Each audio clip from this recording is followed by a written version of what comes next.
करण और अमन ने काफी देर तक बात की। अमन अब करण को अपने स्तर के व्यक्ति के रूप में देखता था, इसलिए उसके मन में कई सवाल थे कि करण इतने सारे शक्तिशाली जानवरों का शिकार करने में कैसे कामयाब रहा। करण के लिए भी यही बात सच थी। उन्हें इस बात पे प्रशंसा थी कि जल एफिनिटी होने के बावजूद अमन इतना शक्तिशाली कैसे हो गया। जल एफिनिटी केवल उपचार के लिए अच्छी थी, हर कोई उन्हें इसी तरह देखता था। उसके पास लगभग कोई आक्रमण क्षमता नहीं थी, उसके पास लगभग कोई रक्षात्मक क्षमता भी नहीं थी। जल आकर्षण केवल उपचार के लिए ही अच्छा था, लेकिन अमन अपना जल एफिनिटी कार्य करने में सफल रहा। इससे भी अधिक अमन की जल एफिनिटी में ऐसे फायदे थे जिन्हें वह परीक्षण में भी नहीं दिखा सका। उदाहरण के लिए जल मन को अपने पूरे शरीर के एक हिस्से में इकट्ठा कर सकता था और उसे हिस्से को तेजी से ठीक कर सकता था। कक्षा के दौरान यह शक्ति बेकार थी, क्योंकि अक्सर कोई घायल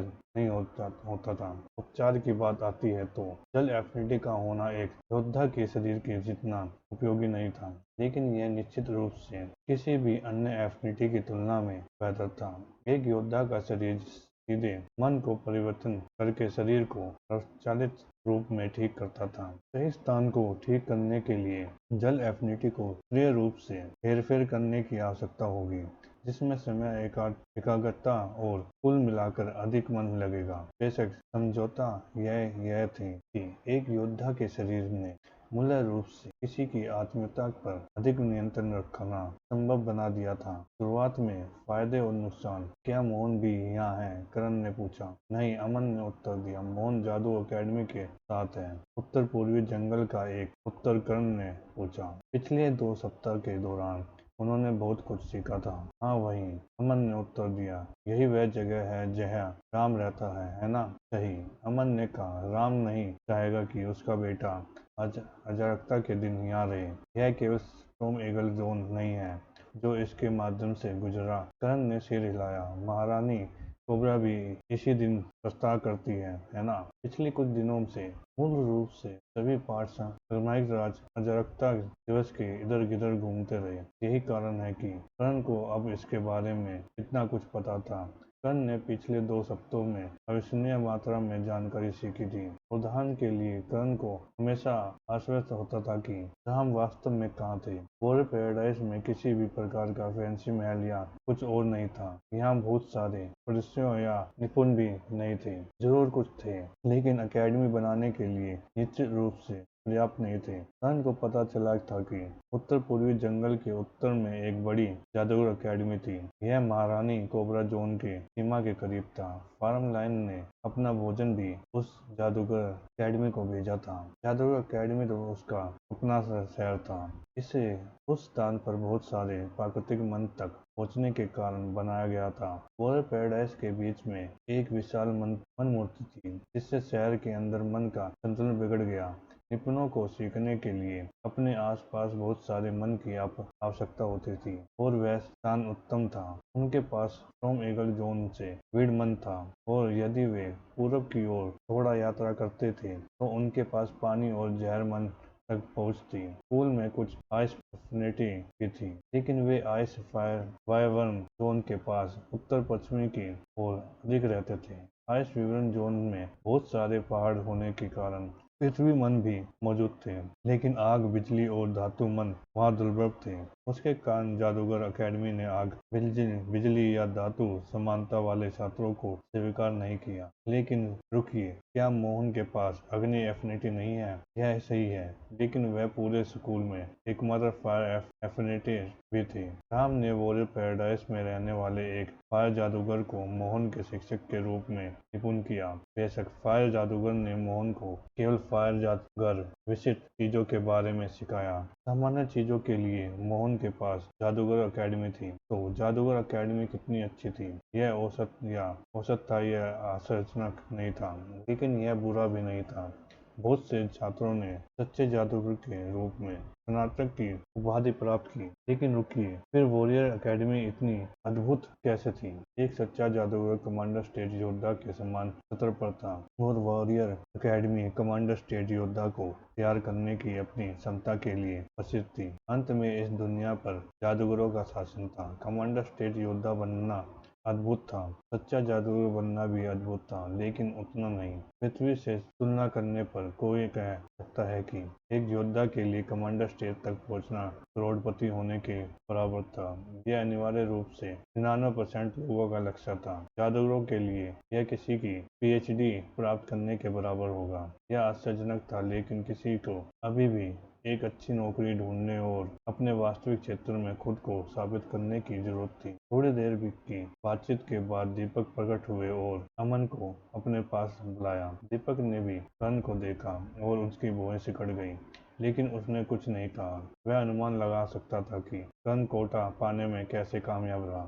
अमन दीपक के साथ चला गया। इस दिन शिक्षक अपने छात्रों की सुरक्षा के लिए जिम्मेदार थे। यदि कोई छात्र उनकी देख-रेख में मर जाता है तो शिक्षक की गलती होगी। एक तरह से एक छात्र को अपने साथ ले जाना एक शिक्षक का अपनी शक्ति पर विश्वास दर्शाता था। अगर वे चाहते तो शायद अपना कोटा बढ़ा सकते थे, लेकिन यह उनके आत्मविश्वास और शक्ति पर निर्भर करता। जाहिर है, वाईएसडी के पास बहुत शक्ति है और बहुत आत्मविश्वास है।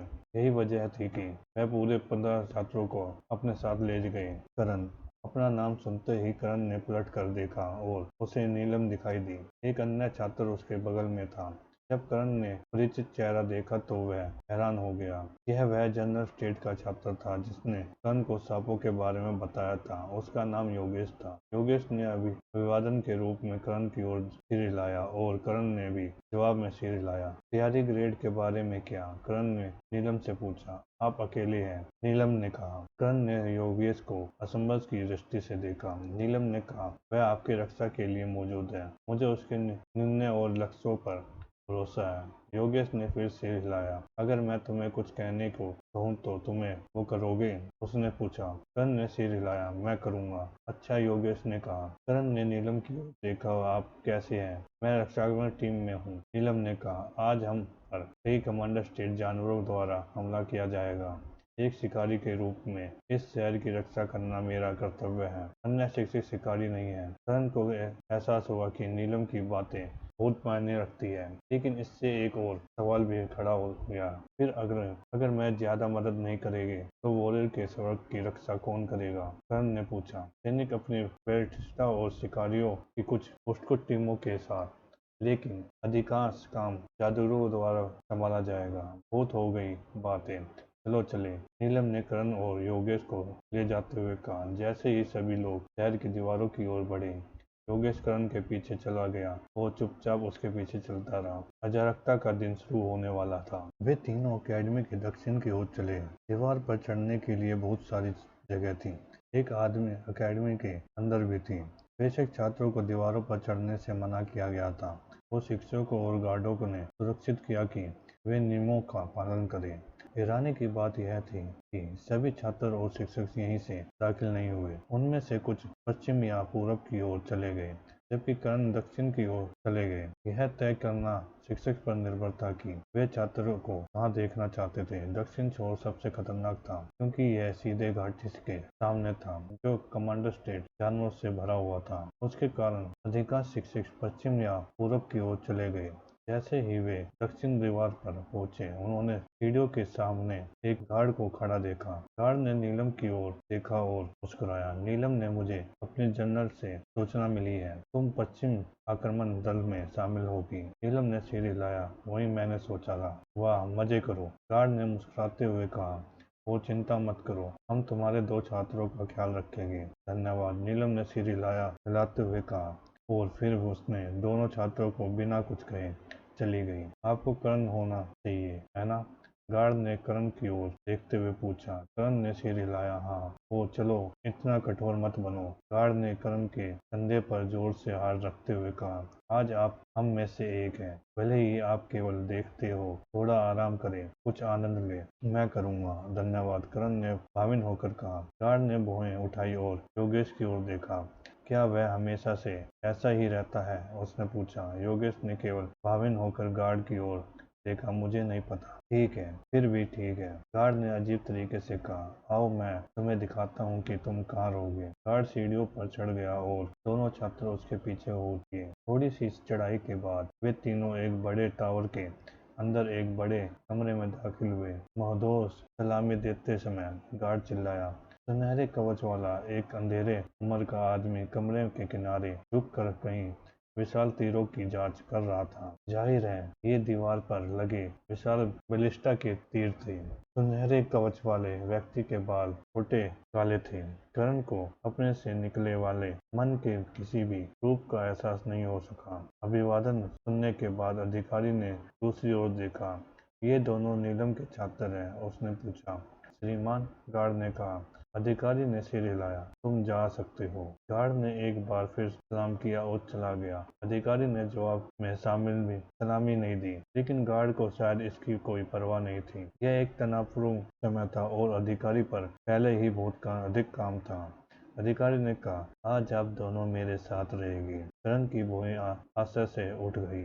उन्होंने पहले ही ये अनुमान लगाया था कि नीलम के गार्डों के बीच कुछ अच्छे शब्द थे, लेकिन यह कर्ण की अपेक्षा से भी अधिक था। कर्ण ने कांसे और चांदी की वर्दी वाले गार्ड देखे थे। कांसे रक्षक शक्तिशाली जनरल स्टेट योद्धा थे, जबकि चांदी वाले कमांडर स्टेट योद्धा थे। लेकिन कर्ण के लिए सोना एक कुछ नया था। उसके सामने यह व्यक्ति कितना शक्तिशाली था। लगता है आप मेरी शक्ति में काफी रुचि रखते हैं, उस आदमी ने तेज से पीछे देखे बिना कहा। कर्ण को यकीन नहीं था कि उसे अधिकारी के सामने कैसे व्यवहार करना चाहिए। क्या उसे लापरवाही से काम करना चाहिए, क्या उसे सलाम करना चाहिए। अधिकारी ने कहा, मुझे इसकी परवाह नहीं है कि आप मुझे कैसे संबोधित करते हैं। कर्ण को डेजावू की भावना महसूस हुई। कर्ण को भगवान के साथ अपनी बातचीत की याद दिला दी गई। भगवान ने कर्ण के पक्षों का उत्तर उसके पूछने से पहले ही दे दिया था। मुझे खेद है अगर मैंने आपको इस तरह देखकर आपको ठेस पहुंचाया हो तो। कर्ण ने ध्यान से कहा, मैं उत्सुक था और यह पहली बार है कि मैंने शहर के रक्षकों में से किसी को सुनहरे कवच के साथ देखा है। अधिकारी ने सत्याभाव से कहा, अपनी क्षमता को ज्यादा मत आंकिए। कर्ण को यकीन नहीं था कि उसका क्या मतलब है। अधिकारी ने कहा, तुम्हारे पास मुझे अपमानित करने की क्षमता नहीं है। जहाँ तक मेरी शक्ति की बात है, मुझे सौरभ नामक वाईडी जितना ही शक्तिशाली होना चाहिए। कर्ण ने लंबे समय से वाईडी सौरभ को नहीं देखा था। वाईडी सौरभ कोई पाठ नहीं पढ़ा रहे हैं, क्योंकि वह लगातार संचालित मामलों में व्यस्त थे। वह डीन का कार्य कर रहे थे। लेकिन कर्ण को यह भी याद था कि वाईडी सौरभ बहुत शक्तिशाली थे। वह निश्चित नहीं सभी शिक्षकों में से अधिक शक्तिशाली थे। कर्ण को यह भी याद आया कि वाईडी सौरभ डीन के छात्र थे। वाईडी रोहित के बारे में क्या? कर्ण ने पूछा। अकेडमी के अंदर 2 अंतरिक्ष सप्ताह बिताने के बाद कर्ण ने बहुत सी चीजें सीखी और दूसरे वाईडी का नाम उसमें से एक था।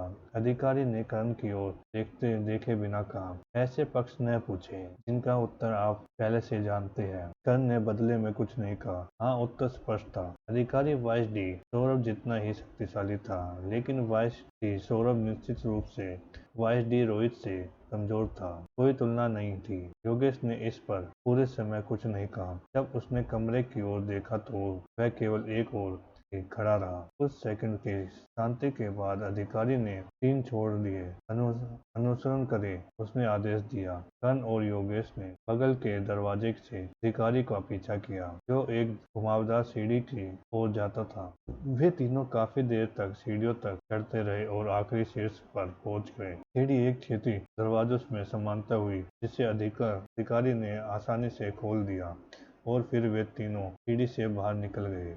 कर्ण ने फिर से आकाश को देखा और उसने देखा कि आकाश थोड़ा चमकीला होता जा रहा है। लड़ाई होने ही वाली है। लेकिन आकाश ने केवल थोड़ी देर के लिए कर्ण का ध्यान आकर्षित किया, क्योंकि वह आश्चर्यचकित होकर इधर उधर देख रहा था। पहली बार कर्ण ने आसमान की जमीनों को इतने ऊंचे सुविधाजनक बिंदुओं से देखा। कर्ण वॉरियर पैराडाइज के 4 सबसे बड़े टावरों में से एक के शीर्ष पर था। एकमात्र बड़ी इमारत शहर के मध्य में मन मूर्ति थी। वॉरियर के सड़क की दीवारों हर साल के हर दिन के हर सेकंड में मौजूद थी। शहर के अंदर से सबूत सुबह और शाम देखना असंभव था। ऊंची दीवारों के कारण आसपास की भूमि को देखना भी असंभव था। लेकिन अब कर्ण सब कुछ देख सकता था। कर्ण ने पहले ही पश्चिम की ओर पूर्वी बंजर भूमि में के उत्तरी हिस्सों को देख लिया था, लेकिन अब वह दक्षिणी हिस्सों को भी देख सकता था। बंजर भूमि हमेशा के लिए फैंसी हुई प्रतीत होती थी। कर्ण को यकीन था कि यह दक्षिण की ओर 50 किलोमीटर तक फैला हुआ है। पृथ्वी की वक्रता के कारण 50 किलोमीटर दूर तक देखना असंभव था, लेकिन यहाँ यह संभव था। यदि पृथ्वी पर कोई विशाल संरचना उजागर, उदाहरण के लिए कोई पहाड़ हो, तो दूर तक भी देखा जा सकता है। यदि बात यहाँ भी सच थी, बहुत दूर कर्ण को जमीन से कई विशाल मीनारें निकलती हुई दिखाई दे रही थी। कर्ण ने अनुमान लगाया कि वे योद्धा के शवन से भी ऊंचे और शायद उससे भी बड़े थे। शिखर लगभग अपेक्षाकृत लग रहे थे। वे बहुत अधिक खड़ी थी और उनकी संख्या बहुत अधिक थी। अन्यथा ग्रेनाइट, कर्ण ने योगेश की ओर देखा। अन्यथा ग्रेनाइट, कर्ण ने पूछा। योगेश ने सिर हिलाया। वह खजाना जो योद्धा के सड़क की रक्षा करती है। कर्ण ने पिछले 2 हफ्तों में बहुत कुछ सीखा था, लेकिन उसने इसके बारे में पहले नहीं सुना था। वह क्या है? कर्ण ने पूछा। योगेश ने बताया, एंट्रियन ग्रेनाइट रैंक की अर्थ धातु है और यह बहुत शक्तिशाली प्रकाश का है। तूफान ईगल की वन भूमि को नष्ट कर देती है और केवल इंटरग्रेनाइट ही इसका विरोध करने के लिए पर्याप्त शक्तिशाली है। ये सभी शिखर शुद्ध साक्ष्य ग्रेनाइट से बने हैं और ये घाटी की शुरुआत का प्रतीक है। एक इकाई का मूल्य 20,000 सोने से अधिक है। कर्ण की आंखें सदमे में से चौड़ी हो गई। 20,000 सोना। कर्ण ने मिड रैंक 2 धातु की एक इकाई के लिए 450 सड़क का भुगतान किया था। एक जनरल स्टेट जानवर की लाश की कीमत 500 से 1000 सोने के बीच थी। कर्ण ने फिर भी से शिकारियों की ओर देखा। वे किलोमीटर लंबे थे, प्रत्येक 100 मीटर से अधिक चौड़ा था। वहाँ असंख्य शिखर थे। वह कितना पैसा था? योगेश ने बताया, यही एक कारण है कि वॉयर पैराडाइज इतने सारे कमांडर स्टेट योद्धा और सच्चे जादूगरों को आकर्षित करने में कामयाब होता है। नए कमांडर स्टेट योद्धा घाटी के पास परीक्षण ले सकते हैं और दुनिया के सबसे शक्तिशाली योद्धा वास्तव में घाटी में प्रवेश कर सकते हैं और धातु निकाल सकते हैं। यदि कोई चीज धातु पर हमला करती है तो आसपास के जानवर उत्तेजित हो जाते हैं।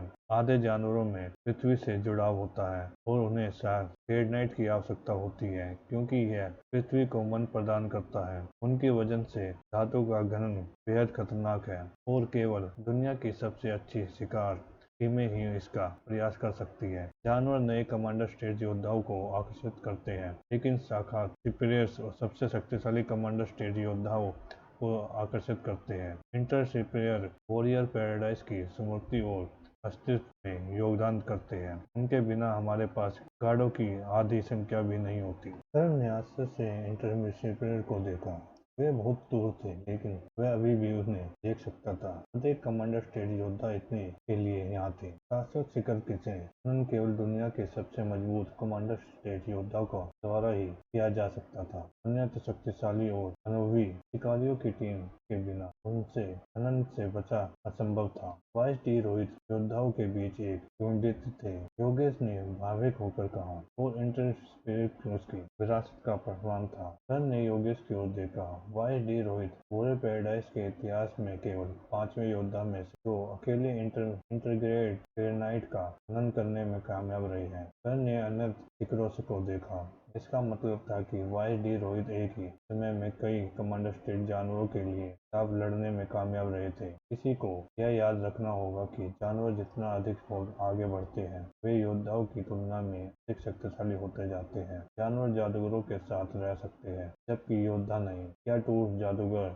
सवै धातु का खनन कर सकते हैं, लेकिन एक औसत सच्चा जादूगर निश्चित रूप से ऐसा नहीं कर सकता। वाइस डी रोहित सोच को तोड़ने में कामयाब रहे और जादूगरों के करीब पहुंचने में कामयाब रहे। इनके बारे में क्या? कर्ण ने पूछा। शिकारी ने कर्ण के पीछे से कहा, अगर मुखिया को पैसे की जरूरत होती है तो वह इंटरग्रेनाइट का खनन करता है। कर्ण ने मुड़कर उसे अधिकारी की ओर देखा और जो उसके पीछे आया था। प्रमुख हमारी रीढ़ है। अगर हमें बड़ी मात्रा में सोने की जरूरत होती है तो वह ही हमें सोना दिलाते हैं। फिर अधिकारी ने दक्षिण की ओर इशारा किया। वह डॉक्टर शिखर वह जो दूसरों से अलग दिखता है, उन्होंने कहा। कर्ण ने उधर देखा और शिकारी की उंगली का पीछा करने की कोशिश की। इसमें से उसे थोड़ा समय लगा, लेकिन कुछ सेकंड के बाद कर्ण ने देखा कि एक मीनार का शीर्ष सिरा कट गया था। वह पिछले साल था जब एक ट्रूफॉर्ट जानवर ने वॉरियर पैराडाइज की नवी को नुकसान पहुंचाया था। रात के छक्के को ठीक करने के लिए एक अस्थायी जादूगर को बहुत ही दुर्लभ और बहुत महंगी सामग्री की पेशकश करके भुगतान किया था। अधिकारी ने समझाया, हमें हमें अभी भी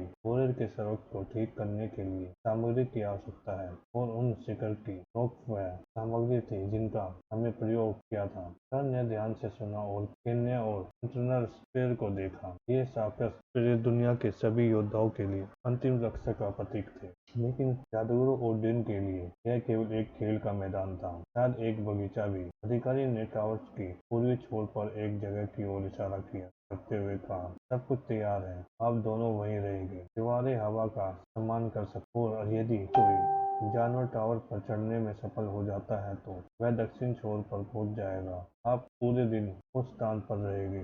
जैसे ही हमले शुरू होंगे, आपको मेरे किसी भी आदमी से बात करने से मना कर दिया जाएगा जब तक कि वे पहले आपको संबोधित न करें। 9 सतर की पवन क्षमता वाला कोई भी कमांडर स्टेट जानवर आपको टावर से 2 बार फेंक देगा और आप मर जाएंगे। यदि आप एक को आते हुए देखते हैं तो आप टावर की दीवार के पीछे छिप कर जाएंगे। क्या मैं समझ गया? अधिकारी ने सख्ती से पूछा। हाँ सर, युगेश ने कहा। अच्छा मत करो। अधिकारी ने टावर्स में दोबारा जाने से पहले कहा। कर्ण को पता था कि अधिकारी का लेवल 9 पवन क्षमताओं से क्या मतलब है। जानवरों के लिए उसकी व्यक्तिगत क्षमताओं के लिए एक रैंकिंग प्रणाली थी। ऐसे 10 सत्र थे जिस दिन तक किसी जानवर का एक मुंह पहलू पहुंच चुका था। उदाहरण के लिए, यदि किसी जानवर की गति सतर 5 या सतर 6 थी तो इसका मतलब था कि उसकी गति उसके स्तर के हर दूसरे जानवर की तुलना में औसत थी। यदि किसी जानवर की गति लेवल 1 थी तो इसका मतलब था कि वह मूल रूप से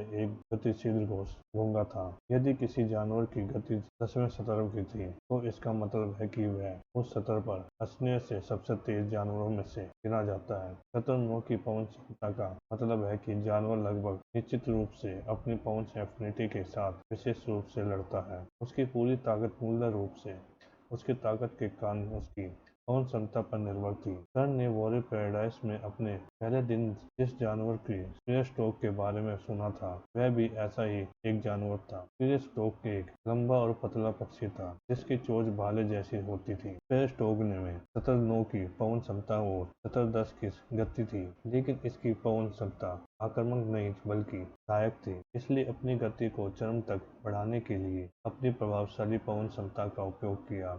इसकी सुरक्षा और हमलों में विविधता भयानक थी। इससे सतर 2 तक पहुंच पाए। अफसोस की बात है कि भले ही कर्ण को पता था कि अधिकारी का क्या मतलब था, लेकिन उसे कमांडर स्टेट के जानवरों के बारे में उतनी जानकारी नहीं थी। यही कारण है कि मैं यहाँ हूँ, योगेश ने कहा। मैं घाटी के सभी जानवरों को जानता हूँ और मैं तुम्हें बताऊंगा कि क्या करना है। कर्ण ने सिर हिलाया। अगर मैं तुम्हें कहूँ करने के लिए कहूँ तो तुम वैसा ही करोगे। आज तुम्हारा अस्तित्व मेरी जिंदगी में जिम्मेदारी है, ठीक है? योगेश ने पूछा। करण ने फिर सिर हिलाया। मैं करूंगा। मैं दोनों टावर्स के पूर्वी छोर तक चले। टावर वॉरियर पैराडाइज के दक्षिण पश्चिम में था, जिसका मतलब था कि जानवर इसके दक्षिण से पश्चिम से आएगा। टावर का पूर्वी छोर दीवार की ओर जाता था। यही कारण है कि यह वहां अधिक सुरक्षित था। पूर्वी छोर पर चलते समय कर्ण ने पहली बार वास्तविक टावर का निरीक्षण किया। वह 3 विशाल बेसिटा और 20 से अधिक गार्डों से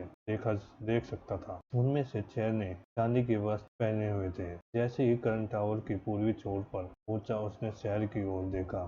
शहर मूल्य मर चुका था। शहर के अंदर एक भी व्यक्ति नहीं था, लेकिन कर्ण ने अपने बिजली की दीवार पर बहुत सारे लोगों को देखा। वहाँ कुछ गार्ड लोगों के समूह के बीच चल रहे थे और उन्हें अलग अलग वस्तुएं दे रहे थे, लेकिन वहाँ उतने गार्ड नहीं थे। कर्ण को तुरंत एहसास हुआ कि ये किसी तरह के लोग थे, जादूगर। कर्ण जादूगरों के कई समूह देख सकता था और सबसे बढ़कर वे सभी सच्चे जादूगर थे और बहुत सारे थे। इस दीवार पर उनमें से 100 से अधिक लोग थे। रुको, अगर सभी 4 दीवारें ऐसी हैं तो क्या इसका मतलब यह नहीं होगा अभी इस शहर में कमांडर स्टेट योद्धा की तुलना में अधिक सच्चे जादूगर हैं? एक बार फिर कर्ण को याद दिलाया गया कि जादूगरों ने दुनिया पर शासन किया था। कमांडर स्टेट योद्धा अत्यंत दुर्लभ थे, लेकिन सच्चे जादूगर उतने दुर्लभ नहीं थे। निश्चित रूप से अधिकारी काम जादूगरों द्वारा किया जाएगा। करण ने सोचा। पूर्वी दीवार के पास पहुंचने के बाद वे दोनों टावर की दीवार पर चढ़ गए। यह केवल लगभग 2 मीटर ऊंचा था, लेकिन 2 मीटर इतना ऊंचा था कि उन्हें इसके पीछे छिपना पड़ा। जब वे दोनों इस स्थान पर इंतजार कर रहे थे, योगेश ने करण को कई जानवरों के बारे में बताया जिस पर उन्हें नजर रखनी थी। जैसे जैसे समय बीतता गया, मोहल्ला तनावपूर्ण होता गया। अब तक जादूगरों ने भी दीवार के किनारे इकट्ठा होकर इधर उधर सुताना बंद कर दिया था। योद्धा अपने बेडशीट के पास गए और इंतजार करने लगे। करण ने अचानक एक तेज चीख सुनी और उसने दक्षिण की ओर देखा। ध्यान से देखो, योगेश, करण ने पास फुसफुसाया। आज आप मानवीय क्षमताओं से परे शक्ति देखेंगे। लेकिन करण ने बहुमुश्किल योगेश क्यों सुना, क्योंकि उसने क्षितिज पर कुछ चौंकाने वाला देखा। पंख, विशाल पंख जो एक विशाल वी का निर्माण कर रहे थे। करण ने उन्हें यहाँ से देख सकता था। और फिर पंख नीचे चले गए और तूफान इगल आकाश में उड़ गया।